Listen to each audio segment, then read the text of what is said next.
All right, here I have a Chevy Equinox 2025 with the 1.5 liter engine, and I'm gonna give a quick rundown on how to do the oil change, the torque specifications, what oil filter to use, also how to reset your oil life.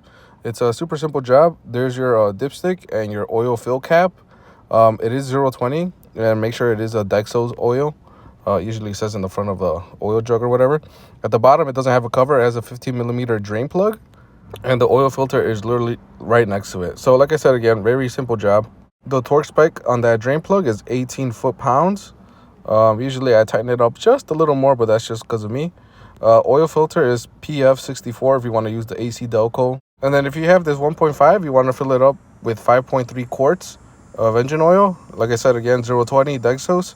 I guess it depends if it's four-wheel drive or front-wheel drive. If you're not sure, you can check at the back of the car. It'll say all-wheel drive, like next to the sub-model. Or you could check at the bottom of the car to see if it has axles in the back. And if you're still not sure, just add the smaller amount and check your dipstick. And then fill it up until it hits where it's supposed to be in the middle of the dipstick. So to reset that oil life, you want to come here to this middle screen. You want to press the home button down here. You want to click on vehicle status.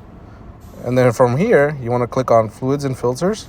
And then there's your oil life. You click oil life, you click reset again, that's it. And if you want to do it the faster way, you just turn your ignition on, engine off, press on the gas pedal down 3 times within 5 seconds, and it's that way it still works.